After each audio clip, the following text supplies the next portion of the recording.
बोल श्री सद्गुरु देव महाराज की जय।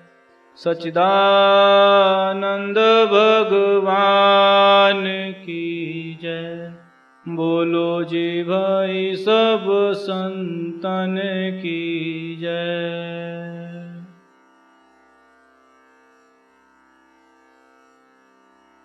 प्रभु प्रेमी सज्जनों, गुरु महाराज के चरणों में बारंबार कोटि कोटि प्रणाम।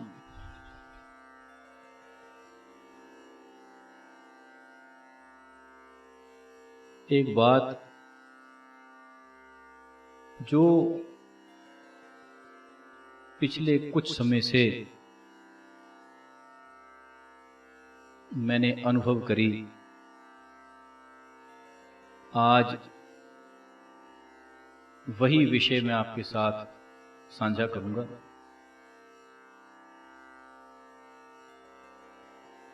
और ये बात, ये एक सूत्र इतना महत्वपूर्ण कि अक्सर हम जीते इसी में हैं, बस सिर्फ इसको ध्यान नहीं देते। जीते सदा से इसी में ही हैं, ध्यान क्यों नहीं देते? क्योंकि हमारे जीने के ढंग कुछ ऐसे व्यवस्थित हैं कि हमने अपना ध्यान भी अपने काबू में नहीं रखा। वो भी कुछ निश्चित चीजों में फिक्स है। जिन जिन चीजों में हमारा ध्यान जैसे जैसे फिक्स है, बस अब जीवन की गाड़ी वैसे ही चली जा रही।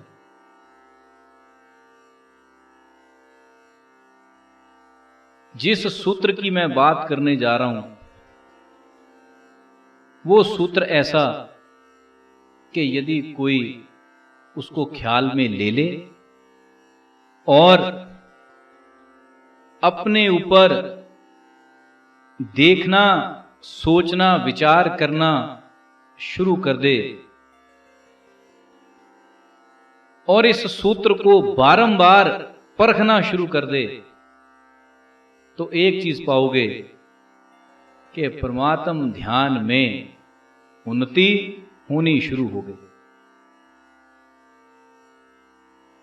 और हे प्रेमी, ये सूत्र संतों, महापुरुषों, सदग्रंथों ने बहुत सी भाषाओं में गाया, कहा, लिखा, पर इसका अर्थ पढ़ने सुनने वाले को कभी मिला नहीं। केवल उसे मिला जिसने इसे अपने ऊपर लागू किया। सूत्र क्या है कि आप सदा से बंटा हुआ जीवन जीते हैं। उस बंटे हुए जीवन में आपकी इच्छाएं, आपके स्वाद या कहूं आपके टेस्ट, वो कुछ इस प्रकार से सेट हो रखे कि कुछ चीजों को आप प्राथमिकता देते हैं, वो चीजें आपके मनस में सबसे ऊपर बैठी हुई, और कुछ चीजें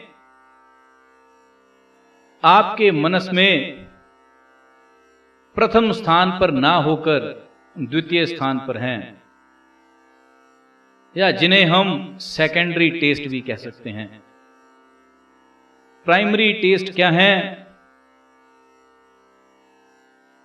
जिन चीजों के लिए आप पूरे के पूरे समर्पित हैं, जिन चीजों में आप ललायत हैं, जिन चीजों के प्रति आप अपने आप को रोक नहीं पा रहे, वो आपके प्राइमरी टेस्ट हैं। और दूसरे हैं सेकेंडरी टेस्ट। सेकेंडरी टेस्ट वो हैं कि जिन इच्छाओं से आप अपने आप को रोक सकते हैं, पर फिर भी उनके स्वाद कुछ ऐसे हैं कि आप उनको कभी कभार ऑन एंड ऑफ उसमें जाते रहते हैं, पर वो चीज आपके लिए ऐसी नहीं कि जहां से आप अपने आप को रोक ना सकें। है वो आपके कंट्रोल में, पर आप ज्यादा से ज्यादा प्रयास करके भी थोड़ा सा विचार आने पर भी वहां पहुंच जाते हैं। पर प्राइमरी तो वो है जहां से रोका जा ही नहीं सकता। ये दो तरह की आपकी डिवाइडेशन है। अब इसमें अपने आप के मनस को बांट कर देखना कि तुम्हारा मन किस वस्तु को प्राइमरी रूप से, प्राथमिक रूप से समर्पित है। मुझे सफाई मत देना, पूछना भी मत, बताना भी मत। अपने आप को पूछना, अपने आप को बताना और अपने आप को ही समझा लेना। मैं सिर्फ एक सूत्र देने जा रहा हूं, उसमें अपने आप को फिट करके देख ले तू कहां बैठता है। जिसके चित्त में प्राथमिक स्वाद धन का है, उसके सारे विचार, सब बातें, सब कर्म के तरीके धन के तरीके से ही होने वाले हैं। वो कुछ काम करेगा तब भी ये देखेगा क्या कमा लूं, क्या कमा सकता हूं। किसी से संबंध जोड़ेगा, उन संबंधों में भी किसको आगे रखेगा, जहां से धन आए। रिश्तेदारी में कहां ज्यादा बर्ताव रखेगा, जहां से धन का रास्ता खड़ा हो। यदि मन धन को समर्पित है तो उसके सब तरीके धन वाले ही होंगे। पर मैंने अपने अनुभव में ये पाया, बहुत कम लोग हैं जिनकी प्राथमिकता धन हो। नहीं तो फिर क्या है? ज्यादातर सज्जनों की प्राथमिकता है लोभ। धन और लोभ में अंतर क्या है? जिसकी प्राथमिकता धन है वो सोचता है कर्म करूं, कर्म से धन पैदा होता, वो कर्मयोगी होने की तरफ को मुड़ जाएगा। जिनकी प्राथमिकता या प्राथमिक स्वाद लोभ है, वो कर्मयोगी नहीं, वो तो फिर किसी ना किसी को ठगने का तरीका खड़ा करेंगे। जिसकी प्राथमिकता धन है वो क्या सोचता है कि करना कुछ ना पड़े, जैसे सोए उठूं बिस्तर नोटों की गड्डियों से भरा हो और गिनते गिनते मुंह की लार खत्म हो जाए, पर वो खत्म ना हो, क्योंकि वो बिना कुछ किए ही चाहता है। आए जाए, करना कुछ ना पड़े।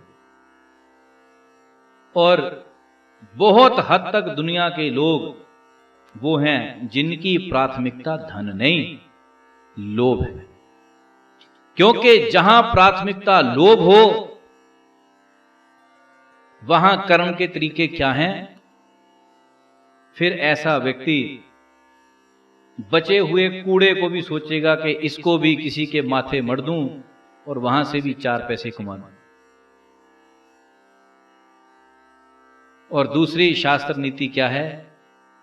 जिसकी जो प्राथमिकता है वो उसी तत्व को बांटेगा, उसे वही तत्व लौट लौट कर आएगा। मान लीजिए किसी की प्राथमिकता है धन, तो वो धन बांटेगा, उसे धन ही लौट लौट कर आएगा।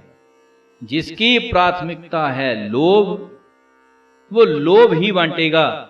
लोभ बांटने का अर्थ क्या है? लोभ बांटने का अर्थ है कि मन में विचार आया कि कुछ, मान लीजिए धन है या कोई पदार्थ है, विचार आता कि मैं बांटूं। जैसे एक कहानी कही जाती कि एक कंजूस बनिया, कभी पुण्य का सवाल आ गया कि कुछ पुण्य किया जाए, तो जेब से उस समय की जो चलती मुद्रा रही होगी, कोई सोने का सिक्का, कोई रुपया, जो भी, वो निकाल कर सोचता है इसको बांट दूं। तो विचार किया कि किसको दूं। तो 1 2 4 कोई मजदूर देखे, उनको पूछा, कहता कि तुम्हारा भोजन कैसे चलता है? तो उन्होंने कहा होगा कि हमें तो 2 पैसे, मात्र 2 पैसे से हम अपने पूरे दिन का गुजारा कर लेते हैं। तो कंजूस बनिए ने जो रुपया या कोई सोने की जो मोहर हाथ में थी वो जेब में डाल ली। कहता इनको तो 2 पैसे की जरूरत है। तो दूसरी जेब से जो पैसे पड़े थे उनमें से 2 पैसे निकाल लिए।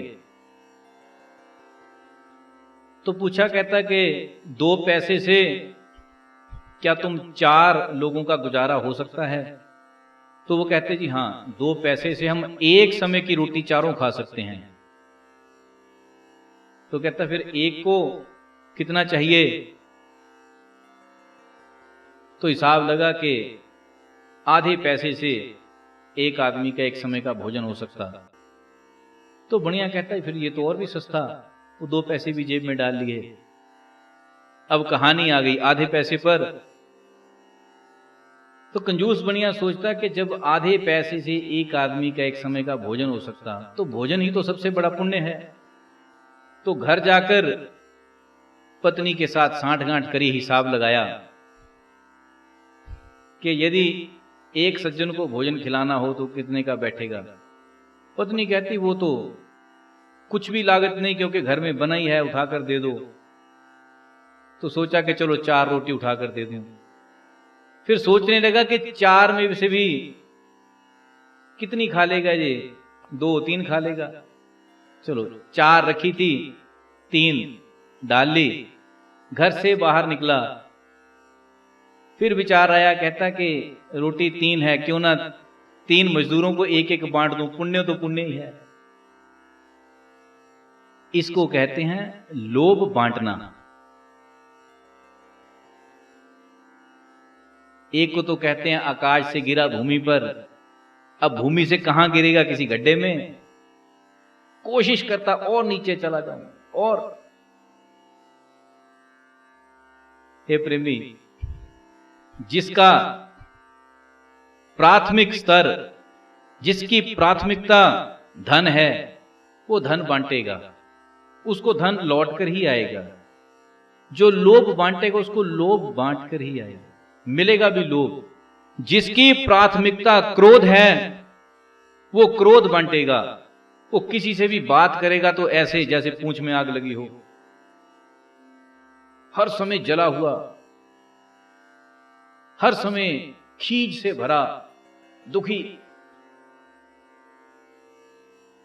उसको बदले में मिलेगा भी लोभ, मिलेगा भी क्रोध।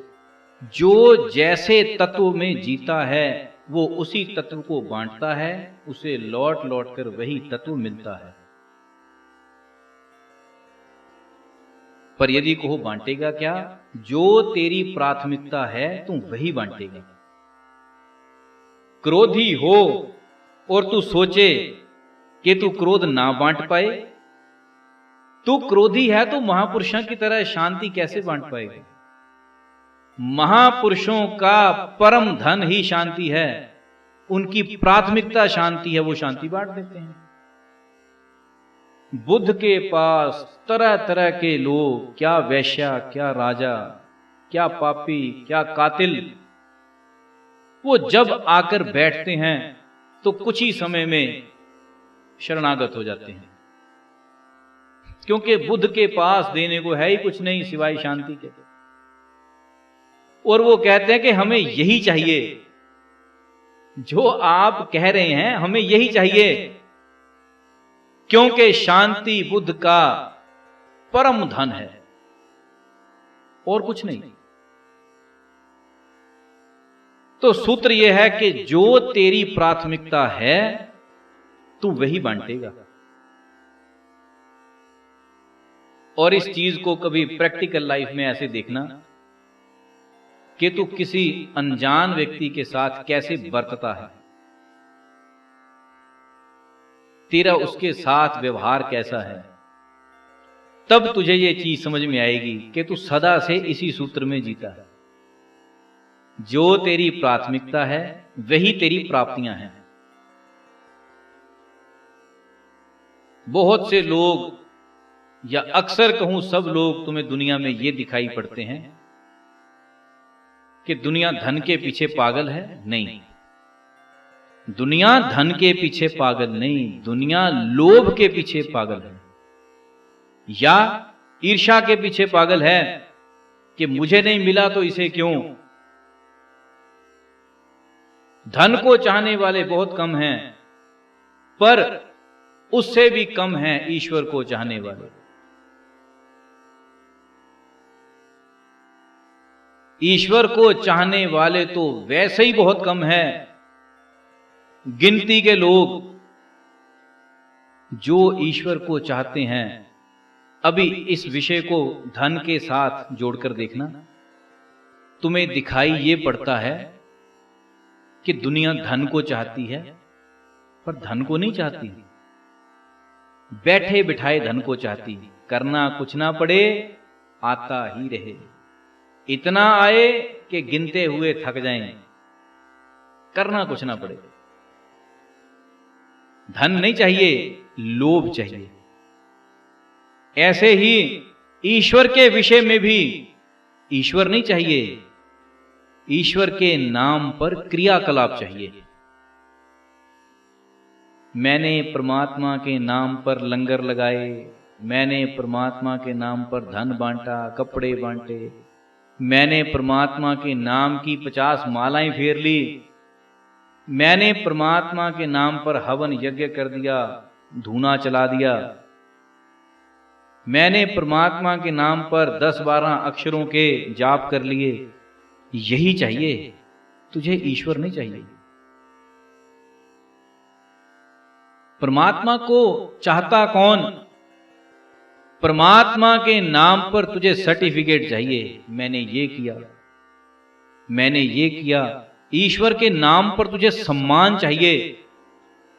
यहां परमात्मा को खोजने वाला कोई नहीं, परमात्मा के नाम पर सम्मान खोजा जा रहा है। मैंने ये किया, मैंने ऐसा किया। लोग कहें, 10-20 लोग कहें, जैसे गुरु महाराज सुनाया करते थे कि जब भगवान विष्णु और माता लक्ष्मी में एक शर्त लग गई, लक्ष्मी जी कहती हैं कि भक्त तो सब मेरे ही हैं, क्या आपका भी कोई है? भगवान कहते मेरा एक ही बहुत है, तेरे करोड़ों के बराबर। तो इस शर्त में कहानी किसके ऊपर आकर टिकी? एक कोई सेठ, भगवान विष्णु ने याचक का, ब्राह्मण का रूप बनाया, और माता लक्ष्मी ने किसी अच्छी बाई का स्वरूप बनाया। तो सेठ के नजदीक उस सेठ का नियम क्या था कि वो सेठ रोज सुबह गंगा किनारे जाए, जोर जोर से चिल्लाए, कोई मंत्र, कोई गायत्री, कोई गंगा जी की आरती करे, और इतना शोर करे कि और जो 10 लोग खड़े उनको पता लगे सेठ जी ने पूजन अर्चन कर लिया।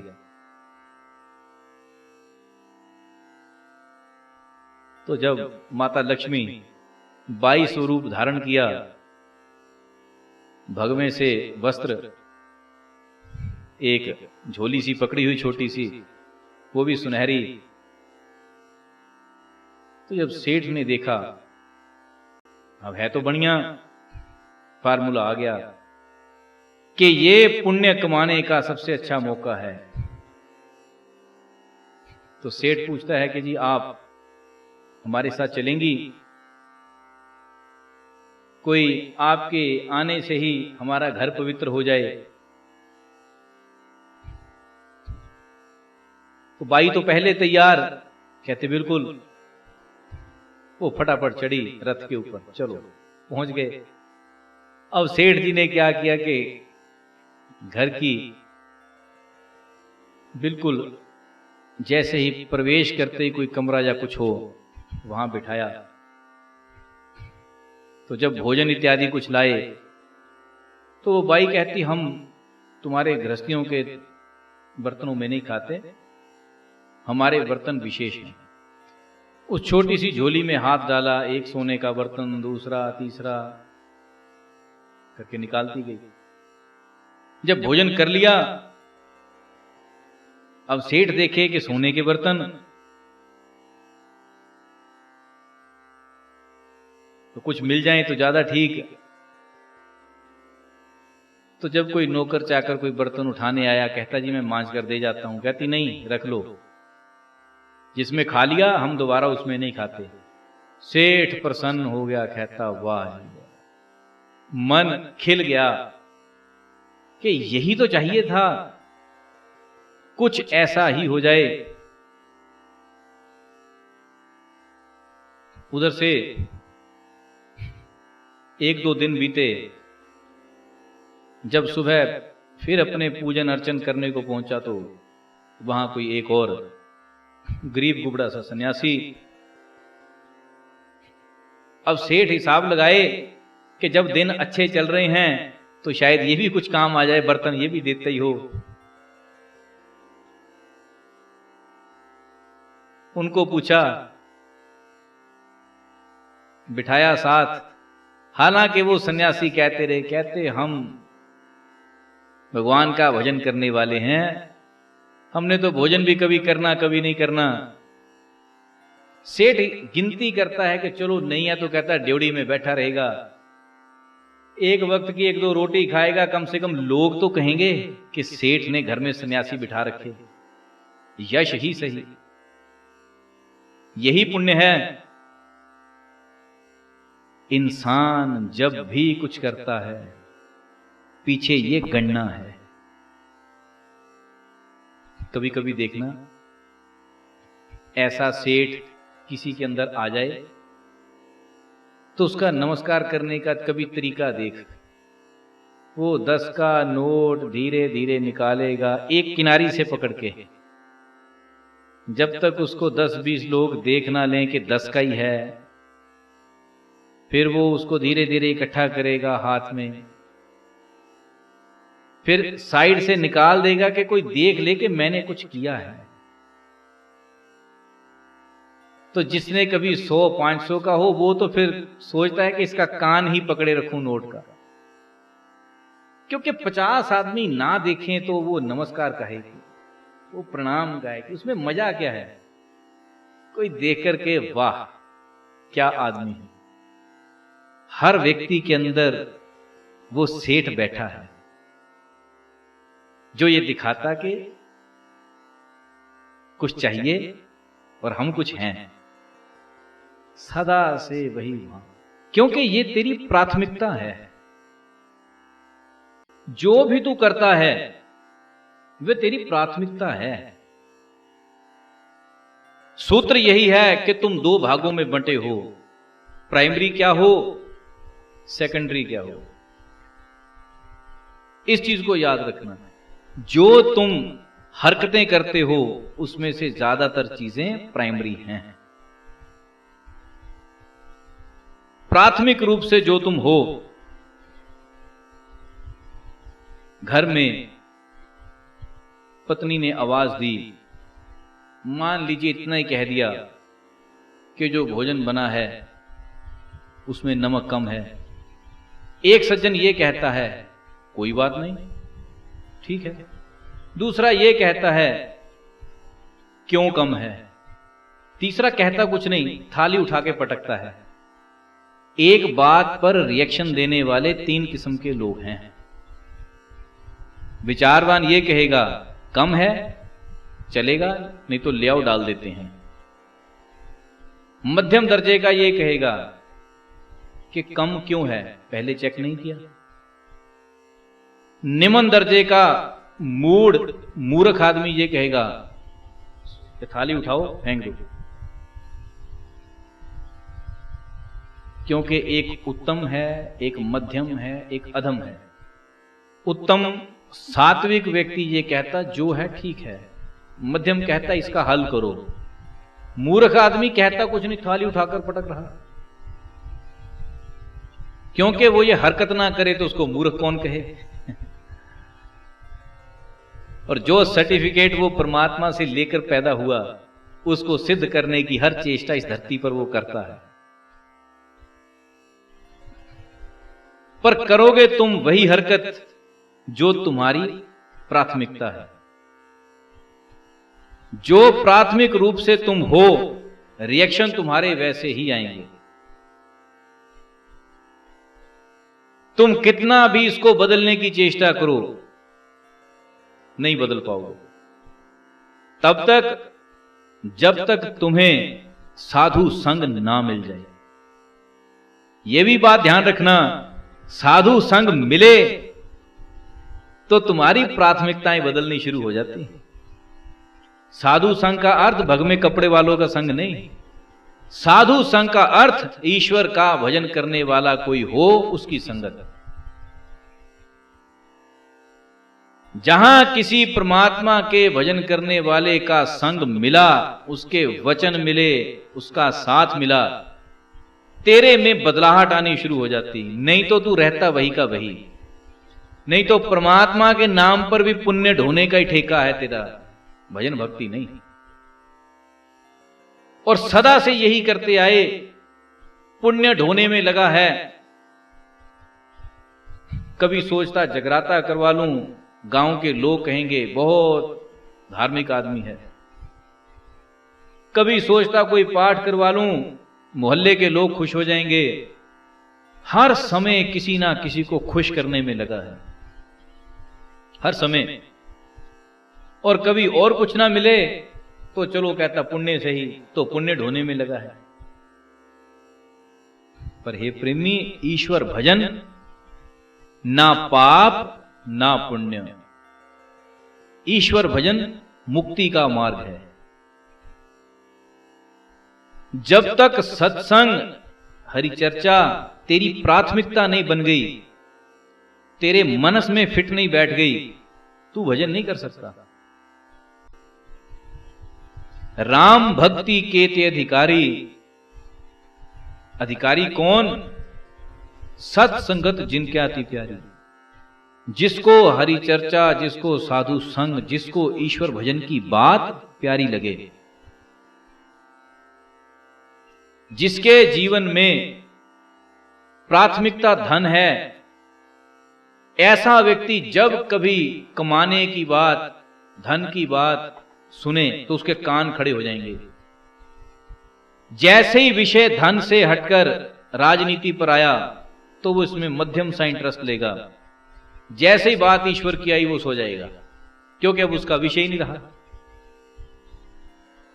प्रत्येक व्यक्ति की एक प्राथमिकता है, बस वो उसी के लिए जागता है। तो जब भी तुम जीवन में कहते हो हमें सत्संग में नींद बहुत आती है, उस समय ईश्वर तेरी प्राथमिकता नहीं, ये याद रख। उस समय तेरी प्राथमिकता क्या है इसको देख। ईश्वर तो उस समय तेरी प्राथमिकता नहीं, क्योंकि ईश्वर हो तो तुझे नींद आ जाए। तेरी प्राथमिकता ईश्वर हो तो आंखें बंद हो जाएं, सवाल ही नहीं। बच्चे को नींद कब आती? जब पढ़ाई, जब किताब सामने हो। उसी बच्चे को उसी समय खेलने को भेज। कभी देखा कि कोई खेलने गया बच्चा सो गया हो? जिसकी जो प्राथमिकता है वो उसमें जागता है। यह दूसरा सूत्र है। जिसकी जो प्राथमिकता है वो उसमें जागता है और भरपूर जागता है। जिसकी जो प्राथमिकता नहीं वो उसमें सोता है। तो यदि कहो जी हम तो आज सत्संग के लिए आए, हमें नींद क्यों आ रही है? प्रेमी, तू आया अपने नियम के लिए। नियम तेरी प्राथमिकता है, सत्संग तेरी प्राथमिकता नहीं। इसका अंतर कर। तेरी प्राथमिकता तेरा नियम है कि सेकंड संडे है, जाना है। यदि ईश्वर तेरी प्राथमिकता हो तो तू सो जाए, तो तू एक एक वचन को पीने का प्रयास करेगा, पर तुझे तो नींद आ जाती है। फिर तुम नींद में भी भक्ति का सर्टिफिकेट बनाते हो। क्यों? कहते वचनों में शांति बहुत मिलती है, इसलिए हम सोते हैं। क्या बात। जैसे एक माता थी, वो कभी गुरु महाराज किसी प्रेमी के घर में गए, सत्संग हुआ, तो वो मां अपने बच्चे को गुरु महाराज के पास ले आई। गुरु महाराज कहते किसी ने कुछ पूछना हो पूछो। कहते जी बच्चे को थोड़ा सत्संग सुना दो। गुरु महाराज कहते क्यों? कहते ये सोता नहीं, और सत्संग सुनकर तो बड़े बड़े सो जाते हैं, ये भी सो जाते हैं। ए प्रेमी लोग अलग ही किस्म के जुगाड़ू हैं, कहां से क्या जोड़ लेते कुछ नहीं समझ में आता। कहते गुरु महाराज इसको सत्संग सुनाओ, ये भी सो जाएगा, क्योंकि बहुत से भक्त सो जाते हैं। जिसको जरूरत हो वो नहीं सोता। सोएगा कौन? सत्संग जिसकी प्राथमिकता नहीं। जिसकी प्राथमिकता हो वो तो एक एक वचन को ऐसे लेता है कि आज ले रहा हूं, कल पता नहीं समय मिले कि ना मिले। क्योंकि जिसकी प्राथमिकता हरि चर्चा, सत्संग, भजन, ध्यान हो, उसमें एक और चीज दिखाई पड़ती है। ऐसा व्यक्ति हर मोमेंट पर, हर क्षण अपनी मृत्यु को याद रख के चलता है, मरण के भय को नहीं। उसे ये याद है कि मौत तो कभी भी आएगी, अब आ जाए, रात को आ जाए, कल आ जाए, परसों आ जाए। उसको केवल मृत्यु याद है, इसलिए वो अपनी मृत्यु को एक उत्सव में बदलने के लिए हर समय लालायित है। और जिसकी प्राथमिकता हरि चर्चा नहीं, वो अपनी मृत्यु से भी भयभीत है। हाय मर जाएंगे, हाय कुछ हो ना जाए, हर समय डर है। ये प्रेमी, मरण महोत्सव बने। कैसे? हर क्षण मृत्यु याद में है, और यही याद तुझे तेरे ध्यान में उतारने के लिए एक सीढ़ी का काम दे देगी, ताकि तू धीरे धीरे करते करते करते उतर जाए। गिरे नहीं, उतर जाए। पर होगा तब जब तेरी प्राथमिकता यही है। यदि नियम ही तेरी प्राथमिकता है, बहुत से लोग दुनिया में वो हैं जिनको अपने नियम का ही पता है, उनके नियम ही उनकी प्राथमिकता है, तो वो नियम से ज्यादा पाते भी कुछ नहीं। उनको पता है सुबह 5 बजे उठना, फिर ये शुभ काम करना, फिर दिया जलाना, फिर ये जोत, आरती, पूजन, नियम। भूल गए वो सहजों की बात, जहां नेम तहां प्रेम नहीं, जहां प्रेम नहीं। प्रेम हो तो नेम नहीं, फिर तो हर क्षण, एक एक क्षण तेरा समर्पण का है। पर समस्या क्या है? समस्या ये है कि तेरे पास नेम तो नहीं, प्रेम तो है नहीं। नेम, नियम, कंडीशंस ऐसी ऐसी लगा ली, सख्ती इतनी कर दी कि ऐसा ही करेंगे, यही करेंगे, ऐसे ही करेंगे, रोज की 10 माला फेरेंगे, खड़े होकर एक टांग पर खड़े होकर आरती करेंगे, तू इतने इतने कष्ट पैदा करता, हे प्रेमी इसकी बजाय ईश्वर से प्रेम पैदा कर। जरूरत प्रेम की है, नेम की नहीं। नेम तो बहुत छोटी चीज है, प्रेम हो तो हर क्षण समर्पण है। जिस दिन किसी के भीतर प्रेम पैदा हो जाए या प्रेम की मांग ही उठ जाए, तो व्यक्ति सबसे पहला प्रयास ये करता है कि उसी क्षण मन ही मन गुरु महाराज को प्रणाम करके एक वचन कहता है, हे गुरु महाराज, बस अब से मैं केवल और केवल सुमिरनमय हो जाऊं, अब से और कोई चिंतन बाकी ना रहे, अब से मैं अपने आप को संभाल जाऊं। पर यह तब है जब सिर्फ एक आकांक्षा रहे कि हे गुरु महाराज बस ध्यान कर लूं, हे गुरु महाराज बस ध्यानस्थ हो जाऊं और कुछ नहीं चाहिए। तेरी इच्छाएं, तेरी प्राथमिकताएं बहुत हैं, कहने को तू हरि चर्चा में है, पर हरि चर्चा में से भी कौन ले जाएगा? जिसकी प्राथमिकता हरि चर्चा है,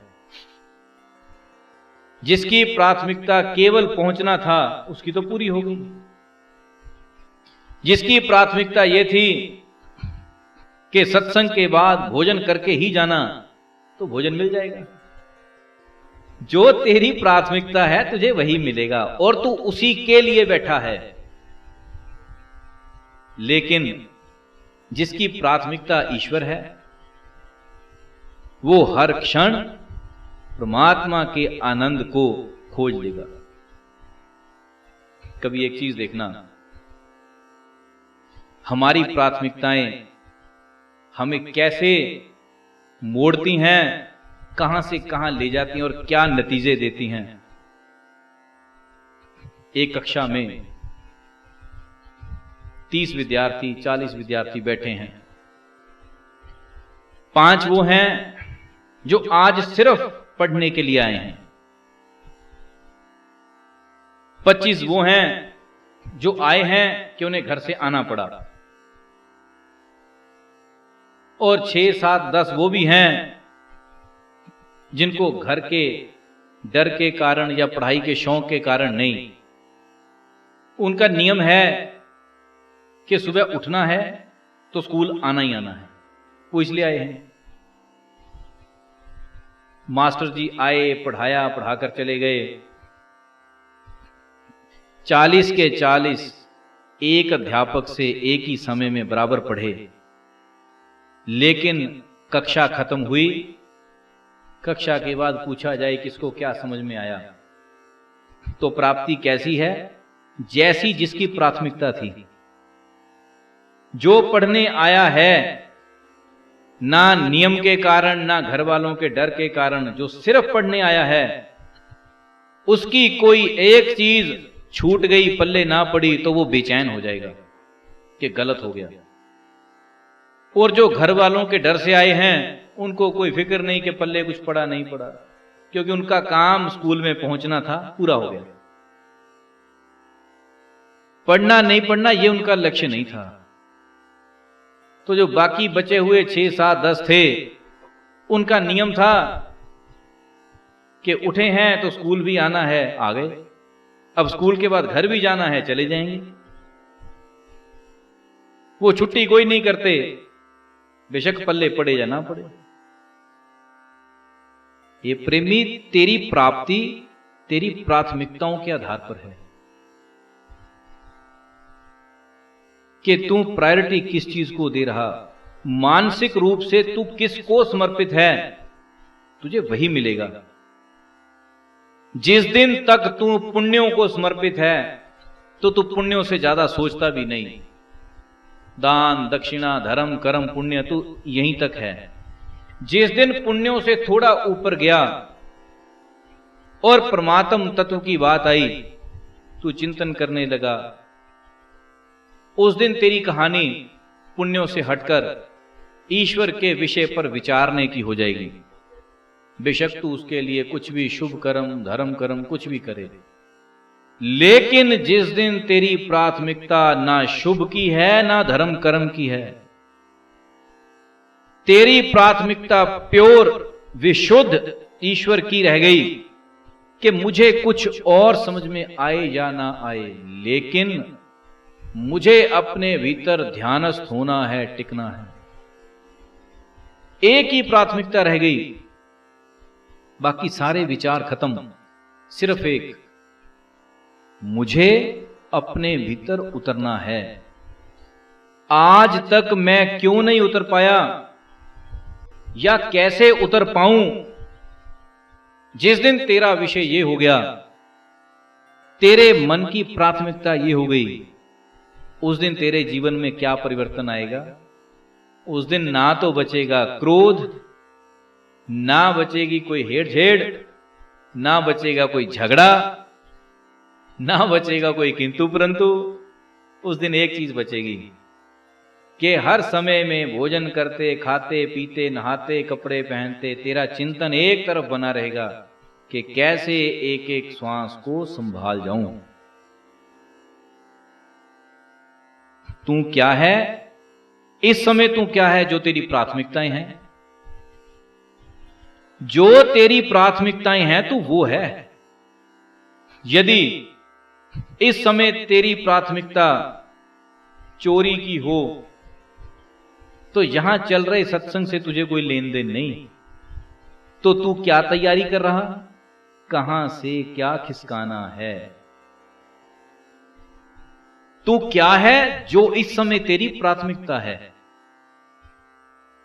सदा से ध्यान रख, तू वही है जैसा तेरा चिंतन है। इसीलिए मैं बार बार कहता हूं, तू गुरु महाराज के सामने सच्चा मत हो, अपनी प्राथमिकता बना, या तो उसको समझ कि क्या है, यदि बदलने योग्य है तो उसको बदलकर उन्नति की बना।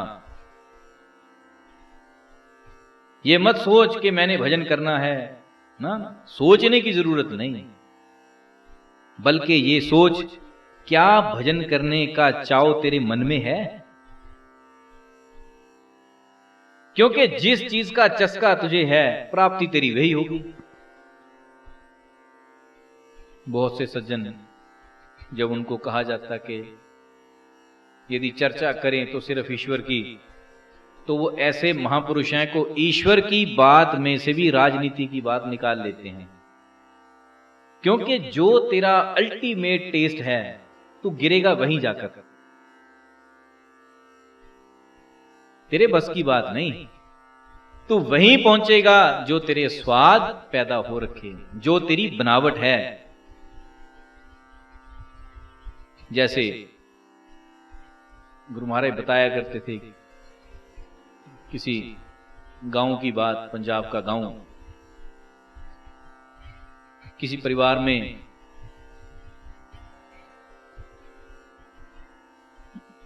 किसी सज्जन ने बच्चा ब्याया,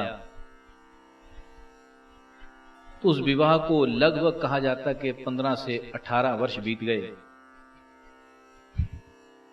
लेकिन उनके संतान ना हुई। तो वो जो बुजुर्ग सज्जन थे वो तो चल बसे, उनकी पत्नी रह गई। अब घर में 3 जन हैं, मां, बेटा और बहू। और बेटे को ब्याहे हुए लगभग 18-20 वर्ष हो गए, संतान कोई नहीं।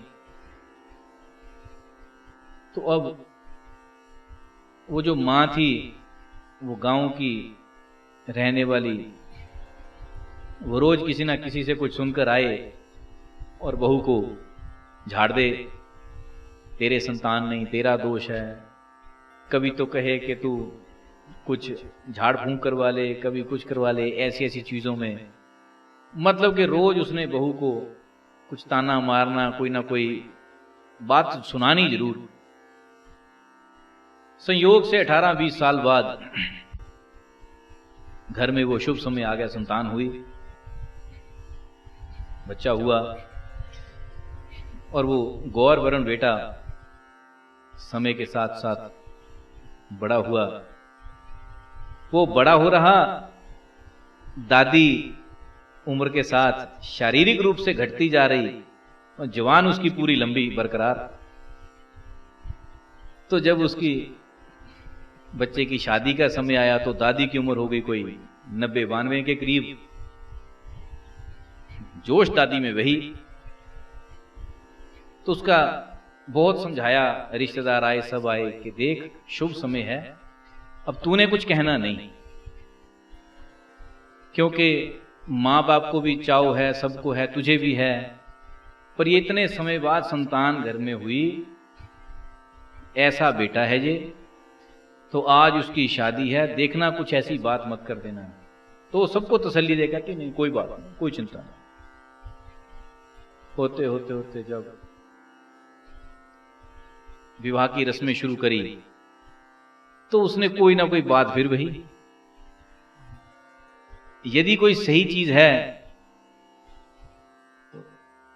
मान लीजिए कि कोई बच्चे के हल्के फुल्के जो रस्मों में श्रृंगार इत्यादि के लड़के को नहलाना है, कुछ है, तो वो ये नहीं कह रही कि इसको ये चीज लगाओ, तो वो कहती है ये अब बटना भी फूक लो। अब क्योंकि गांव की भाषा, उसको क्या मतलब है कि शगुन है या कुछ ना। जो 92 साल की प्रकृति है, प्राथमिकता है, जुबान तो वही है। तो जब 2-3 ऐसी घटनाएं हुई थोड़े समय में, तो परिवारजनों ने निश्चय किया, कहते कि ये खतरनाक है, भाषा तो नहीं सुधरेगी, इसको अंदर बंद कर दो। उन्होंने कमरे में बंद कर दिया। कमरे में जो बंद किया, तो अब बाहर सब महिलाएं कुछ गा रही, कुछ जो कार्यक्रम चल रहे। अब कोई ऐसा एक रस्म थी जो सेहरा लगाकर ही पूरी होनी थी, तो कहीं लड़के ने वो बिना सेहरा लगाए शुरू करने की कोशिश कर दी। ये बुढ़िया खिड़की में से देखती रही।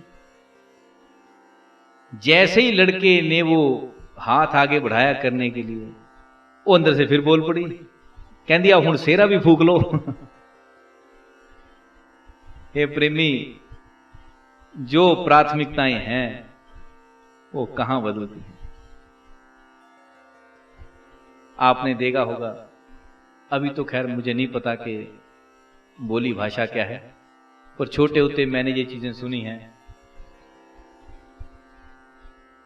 कि जो बहुत ही ज्यादा प्रिय हो ऐसा व्यक्ति घर में आ जाए, जो उसको चाय देनी, तो गांव की भाषा में क्या कहते थे, चोलसलो। है तो मित्रवत भाषा, पर इसका अर्थ क्या है कि अपने अंदर इसे आग लगा लो। तो ये तुम्हारी कोडिंग हो रखी, इसको मैं प्राथमिकता कहता हूं। ये बदलती नहीं। ऐसा नहीं कि बदल सकती नहीं, बदल सकती हैं। साधु संग मिले तो क्या संभव है, क्या असंभव, सब कुछ। गुरु महाराज की कृपा से तो कर्म कर सकते हैं, तो क्या ये तेरी कोडिंग ना बदलेगी? बदल सकती। पर समस्या ये है, या कहूं सबसे बड़ा दुख ये है, हम अपनी प्राथमिकता बदलना चाहें तो गुरु महाराज कुछ करें, हम ही सुधरना ना चाहें तो गुरु महाराज क्या करें। सही मायने में बदलाव हम नहीं चाहते, दोष देते हैं, जब प्रभु चाहेगा हो जाएगा, सब गुरु महाराज की कृपा, सब बातें हैं ये। किसी एक शराबी को मैंने कहा कि शराब छोड़ी जा सकती? कहता हां। मैंने कहा छोड़ता क्यों नहीं? कहता जब प्रभु कृपा करेंगे, जब प्रभु कृपा करेंगे तब छूटेगी, अब प्रभु की कृपा नहीं है ये इसलिए पी रहा। कितना ईमानदार आदमी है। हे प्रेमी, ऐसे नसरुद्दीन फिर ये कहेंगे कि गुरु महाराज कृपा नहीं करते, अब क्या करें, गुरु महाराज कृपा। कहता जब प्रभु कृपा करेंगे तब छूट जाएगी, उससे पहले नहीं छूटेगी। अर्थात ये भी प्रभु का दोष है कि वो कृपा नहीं कर रहा, हम इसलिए पी रहे हैं, उसको बताने के लिए कि तू कृपा नहीं कर रहा इसलिए मैं पी रहा हूं। इंसान के हाथ में सब कुछ है, इसका बदलना भी इसके हाथ में है। पर क्यों नहीं बदलता? क्योंकि इंसान की प्राथमिकताएं नहीं बदलती। जिसकी प्राथमिकता शराबी होना हो उसको कोई रोक सकता है? जिसकी प्राथमिकता कुछ गंदे भोजन करने, गंदगी खानी हो, उसको कोई रोक सकता है? सवाल ही नहीं। जिसकी प्राथमिकता बिना गाली के बात ना करना हो वो नहीं करेगा। ये तेरी प्राथमिकता पर निर्भर है। इसमें गुरु महाराज की कृपा, ईश्वर की कृपा, देवता की कृपा कुछ नहीं। तू बादशाह है, 184 जून में मानुष देव प्रधान, तू बादशाह है, सब कुछ तेरे हाथ में है। ये जितनी कृपाएं तू गिनता है ये सब ढोंगीपन है। जब प्रभु कृपा करेंगे तब हम ऐसा हो जाएंगे। पता तुझे भी है कृपा किसकी चाहिए, पर नहीं बदलता। क्योंकि आदतें, गंदी आदतें हड्डियों में बस चुकी हैं, बहानेबाजी बस चुकी है। पता तो है तुझे भी, पर हां नहीं बदलना चाहता। क्योंकि तेरी दशा यह है कि तुझे लगता है कि जिंदगी भर मौज कर ली जाए, फिर जो थोड़े बहुत कष्ट रहेंगे अंत में भोग लेंगे। पर हेमी, सवाल यहां ये नहीं है कि कष्ट बहुत थोड़े दिनों के हैं या अंतिम समय के हैं ना। तू सदा से पीड़ित है, अब तू ये भी भूल चुका। ये किसको याद रहे? ये याद उसको रहता है जिसने समय पीड़ा से बाहर भी गुजारा हो। मैं इस बात को ऐसे देखता हूं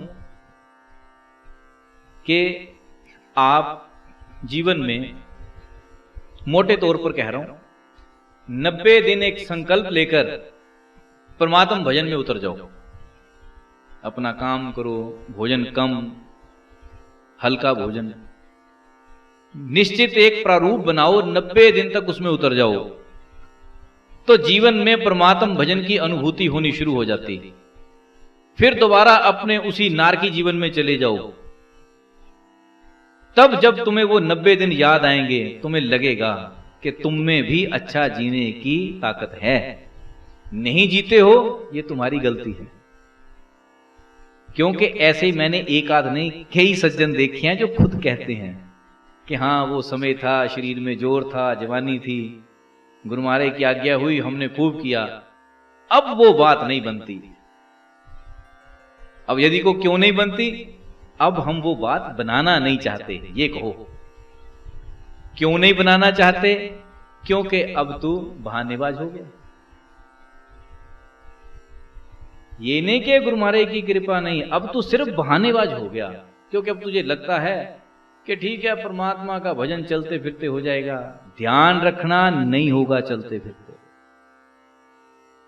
हर चीज की एक मर्यादा है। सुमिरन की सबसे बड़ी मर्यादा यह है, जब तक तू इंद्रियों को शांत ना करे तब तक मन टिकना शुरू नहीं होता। चलते फिरते के वचन किनके लिए हैं? जिनके लिए रामायण कहती है लागी समाधि अखंड अपारा।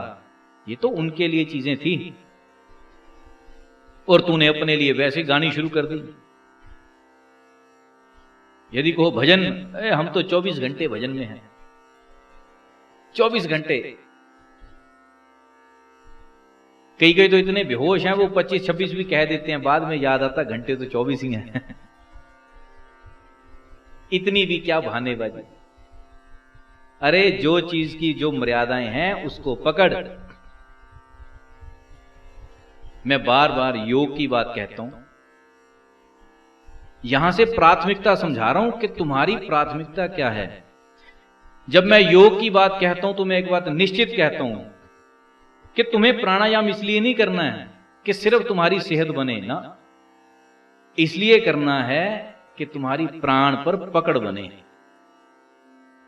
तुम्हें प्राण की ताल समझ में आए। जैसे ही ये समझ में आएगी अपने आप, तो शरीर में कुछ परिवर्तन आएंगे, बुनियादी परिवर्तन। और वो परिवर्तन सबसे ज्यादा क्या है?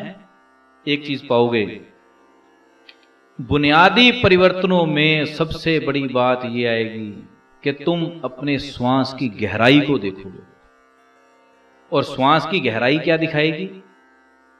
कि तुम्हें बजाय किसी और विचार के आने के बार बार मुड़ मुड़कर सुमिरन का विचार आएगा।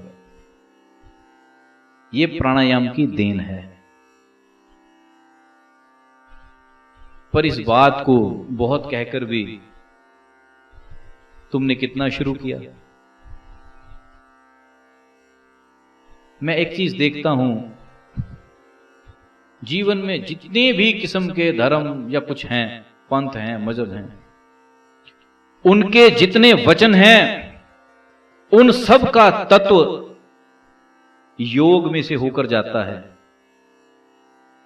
पर कितनों ने पकड़ लिया?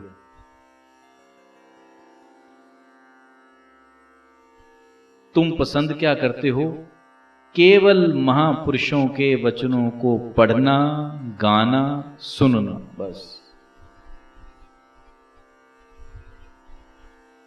चौथा तत्व है उसको लागू करना, उसको नहीं। पढ़ भी लिया, गा भी लिया, सुन भी लिया, जब सवाल आता करने का, उससे खिसक जाते हो। और महापुरुषों के वचन ना पढ़कर काम देते, ना गाकर काम देते, ना सुनकर काम देते, ये सिर्फ करने पर ही काम देते हैं। जैसे एक फकीर थे, वो कहा करते थे, कभी कभार कुछ लिख भी दिया करते थे, ईश्वर चर्चा के, भजन के वचन। तो उनके वचनों को वो आप पढ़कर सुना देते थे और कहते अब इसको विचारो और स्मरण करो। धीरे धीरे वो उम्र के साथ थोड़े बूढ़े हो गए, तो वो किसी की ड्यूटी लगा दी कि जो उन्होंने लिखा वो किसी को कह देना कि एक बार पढ़ के बोल के सुना दे और फिर करो। अब धीरे धीरे समय आया, वो चल बसे। तो उनकी जो लिखत थी वो कोई कागज कहीं पड़ा है, कुछ वचन कहीं लिखे हैं। तो उनका जो कोई घर इत्यादि कुछ बनाया होगा जहां वो रहते थे, वहां वो छतें वो थी जिनमें लकड़ी के बाले से डाल रखे। कभी कोई पर्ची वहां से निकलती, उसके ऊपर कोई वचन लिखे हैं, कभी किसी दीवार में से। तो एक जगह से लिखा हुआ निकला, कहते कि वेद, स्मृति, शास्त्र ये सब लिखित हैं, पर इनको पढ़ने से कोई ब्रह्म को प्राप्त ना होगा। अब फकीर चल बसे थे, वचन उन्हीं के थे, लेकिन महापुरुष चल पड़ते हैं, दुनिया छोड़ देते हैं, तो पीछे उनकी नकल रह जाती। ऐसे ही वो फकीर चल बसे, उनकी नकल ये रह गई कि जो पीछे चेले चपाटे थे वो फिर वही वचन पढ़ पढ़ कर सुनाते थे। जब ये कागज निकला कहीं से, तो उन्होंने ये भी पढ़कर सुना दिया कि परमात्मा वेद स्मृतियों का विषय नहीं, करने का विषय है। 1.5-2 महीने तक यही पढ़ते रहे। तो सभा में आकर कोई बैठने वाला सज्जन था, उसने पूछ लिया, कहता जी आप बड़े लंबे समय से यही वचन पढ़ते जा रहे कि ईश्वर पढ़ने का विषय नहीं, तो आप पढ़ क्यों रहे? तो जिस दिन उस सज्जन ने बात पूछी तो जवाब देने वाले चुप, क्योंकि जिसके वचन थे उसके पास प्रेरणा थी। वो कहता था कि सुना दे, अब करो, लेकिन अब वो चल बसे हैं तो अब सिर्फ पढ़ा ही जा रहा, करने की प्रेरणा बंद। हे प्रेमी, धर्मों में सबसे बड़ी मुसीबत ये है, संदेश देने वाले चले गए और तुम उनके लिखे को पढ़े जा रहे, बर्तन मांजे जा रहे, निकलेगा कुछ नहीं। महापुरुष कहते हैं कर, कर अर्थात भजन को जीवन की प्राथमिकता बना। हरिचर्चा को ऐसी प्राथमिकता बना कि तुझे भजन करने का चस्का पैदा हो। वो तेरा होता नहीं, तेरा टेस्ट पढ़ने तक रह गया, तेरा टेस्ट सुनने तक रह गया, उससे ज्यादा तो कभी जाता ही नहीं। जो तेरी प्राथमिकता है वही तेरी प्राप्तियां हैं, वही कुछ तुझे मिलता जीवन में। इसलिए हे प्रेमी, कोशिश कर अपनी प्राथमिकता ईश्वर चर्चा को बना, अपनी प्राथमिकता बना ईश्वर भजन को। तो एक नतीजा जीवन में निकल कर यह आएगा जिसको कबीर कहते हैं, लेटे खड़े बैठे और ताने, कहीं कबीर हम सोई टिकाने। ये चीज अपने आप होनी शुरू हो जाएगी। जिस दिन सत्संग तेरी प्राथमिकता बना तो तुझे हर बात में से हरि चर्चा सूझेगी, परमात्मा का भजन सूझेगा। भोजन करेगा तब भी, सोने लगे तब भी, जागे तब भी, फट करके पहला विचार आएगा कि स्मरण कर, पहला विचार आएगा ध्यानस्थ हो। ये तो तेरी खेती है, तू जैसा बोले वैसा काट ले। जो प्राथमिकता तूने अपने चित्त में, अपने मनस में बो दी, वही आगे कटने के लिए तैयार हो जाएगी। पर तेरे ऊपर आधारित है। मत छोड़ना कि जब गुरु महाराज कृपा करें, जब ईश्वर कृपा करे ना, तेरे ऊपर है। जब तू ही कच्चा सौदा करने को तैयार, तो परमात्मा तुझे पक्का मार्ग क्यों दे? जब तू कच्ची चीजें हटाकर, रट्टे घोटे हटाकर एक ब्रह्म, एक ध्यान में जाना चाहे, तब तुझे ध्यान का मार्ग मिलता है। जब तू चाह लेता कि मैं शब्दों में उलझकर वहीं राजी हो जाऊं, तो हो जा भाई, तो अड़ा रहे वहीं। जिस दिन वहां से छूटकर सोचे कि नहीं अब अंदर उतरना, तो अपनी अंतर यात्रा के लिए तैयारी कर, इसको प्राथमिकता बना। तेरे लिए तत्क्षण मार्ग खुलेंगे, क्यों? ये ब्रह्मांड की व्यवस्था है, इस यूनिवर्स का नियम है। तू जैसी प्राथमिकता बनाए, तेरा संसार वैसा ही बनना शुरू हो जाता है। इस बात को कभी ऐसे देखना, ज्यों ही सुबह आंख खुले त्यों ही अपने निर्णय को पहचानना। दो निर्णय आएंगे, एक तो कहता सो जाएं, दूसरा कहता चल उठ। तू बीच में होगा। यदि तू कहेगा कि उठ लेते हैं तो नींद भाग जाएगी, यदि तू कहेगा सो लेते हैं तो 1-2 मिनट में नींद आ जाएगी। हे प्रेमी, तू प्रधान है, निर्णय तेरे ही चलेंगे, और तू ऐसे है कि जैसे कैदी हो, परवश। अब क्यों है परवश? इसका मतलब कि तुझे किसी ने अपने वश में कर रखा। किसने कर रखा? तेरी प्राथमिकताओं ने। जब तूने नींद को प्राथमिकता दी, इनडायरेक्टली ये कहूं कि तूने अपने हाथ पर कड़ियां लगाई तो तू बंध गया। जब तेरी इच्छा हुई कि नहीं छूटना है, तूने अपनी कड़ियां खोली तो छूट गया, क्योंकि बादशाह तो तू ही है। और जब तू अपने को गुलाम समझता है तो सारा जीवन गुलाम ही रह जाता है। महापुरुष कहते हैं 184 जून में मानुष दे प्रधान।